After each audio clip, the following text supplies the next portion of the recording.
പറയാം. കവിതയും സാഹിത്യവും സംഗീതവും ഒക്കെ സിദ്ധുവിന് പ്രിയപ്പെട്ടതാണെന്ന് എനിക്കറിയാം. അതൊന്നുമില്ലാത്തൊരു ഭാര്യയോട് പ്രണയമില്ലേ സിദ്ധുവിന്?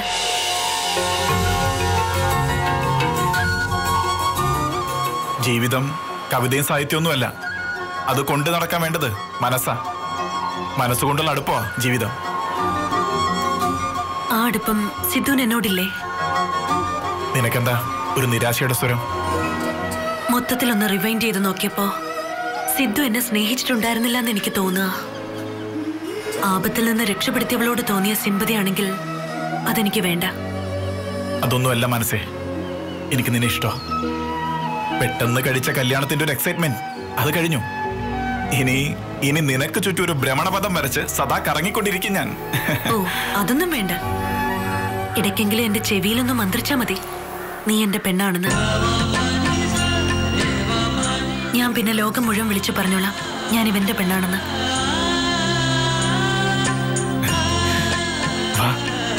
ഈ കടലിലെ വെള്ളത്തിന് ഉപ്പുരസവാ നമ്മുടെ വിയർപ്പിനും.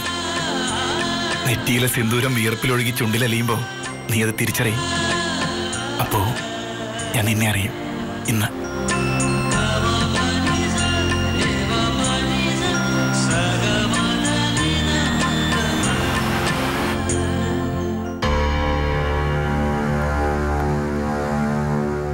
ഈ തെളിവുകളൊന്നും വെച്ച് ആരെയും പിടികൂടാനാവില്ല സാർ. ഈ നഗരം മാത്രം കേന്ദ്രീകരിച്ച് 10ഓളം പെൺവാണിഭ സംഘങ്ങളുണ്ട്. ഇവരെ പിടികൂടിയാലല്ലാതെ നമുക്കൊന്നും ചെയ്യാൻ കഴിയില്ല. അറിയാം, ദിനം പ്രതി ഇവിടെ പെൺകുട്ടികൾ മിസ്സാവുന്നുണ്ട്. അതില് അധികവും കണ്ടുപിടിക്കാനേ പറ്റാത്ത കേസുകളാണ്. പെൺകുട്ടികളെ പർച്ചേസ് ചെയ്യുന്നത് മുമ്പ് മഹാരാഷ്ട്രയിൽ നിന്നും ഗോവയിൽ നിന്നും ഒക്കെ ഉള്ളവരായിരുന്നു.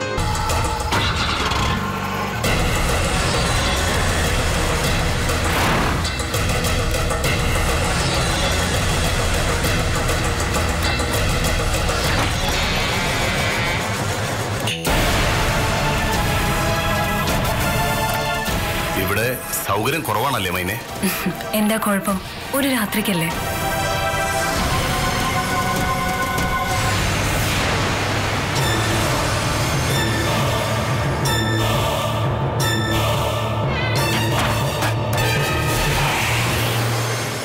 കിട്ടിയ ഇൻഫർമേഷൻ കറക്റ്റ് ആണോ? 100% കറക്റ്റ് ആണ് സാർ. ആഴിമലയ്ക്കപ്പുറത്ത് 2-3 റിസോർട്ടുകളുണ്ട് സാർ. സീസൺ അല്ലാത്തതുകൊണ്ട് ടൂറിസ്റ്റുകൾ വളരെ കുറവാണ്. ആളൊഴിഞ്ഞ ഈ റിസോർട്ടുകളെ കേന്ദ്രീകരിച്ചാണ് കട്ടക്കൽ ജോണിയുടെ ബിസിനസ്. ആരാ ഇൻഫോമർ? അത് വെളിപ്പെടുത്തിയിട്ടില്ല സാർ. ഈ ജോണിയുടെ സംഘത്തിൽ നിന്ന് തന്നെയാണ് നമ്മളിലേക്ക് രഹസ്യങ്ങൾ ചോരുന്നത്. ഏത് റിസോർട്ടാണ്? അതറിയില്ല സാർ.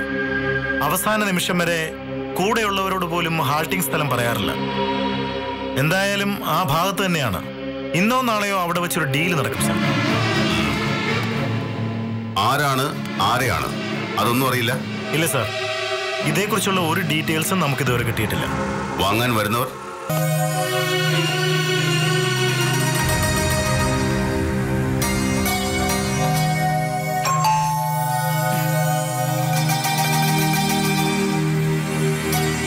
ആരാ? തുറന്ന മൈനെ, റൂം ബോയ് ആയിരിക്കും.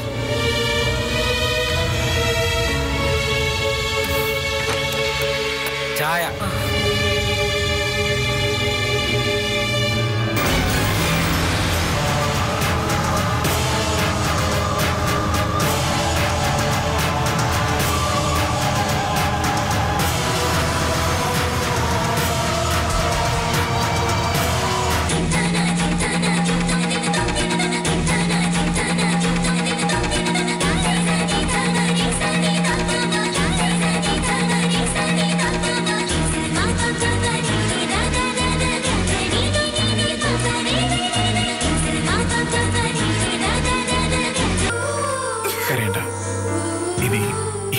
കരയണ്ട.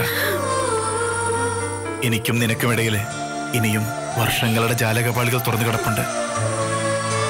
ഇന്നു മുതൽ പ്രണയത്തിനും മരണത്തിനും ഇടയിലുള്ള നീണ്ട ഇടനാഴികയിൽ മനസ്സാ നമുക്ക് കണ്ണാരം പൊത്തി കളിക്കാം.